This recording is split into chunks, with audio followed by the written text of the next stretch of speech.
As somebody who's always hanging a bunch of different photos, as a photographer myself, it's so important to have something that makes it simple to hang a bunch of large photos or small photos alike. So usually when I go to hang a photo, it's a whole project between the measuring tape and level, every different thing. And usually at the end of the day, it's actually not perfect.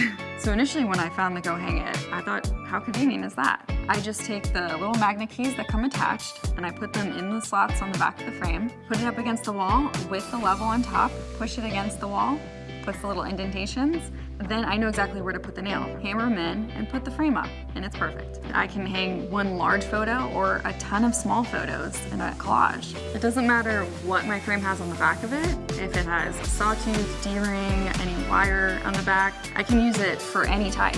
I'm now getting gallery quality results with everything in one little package.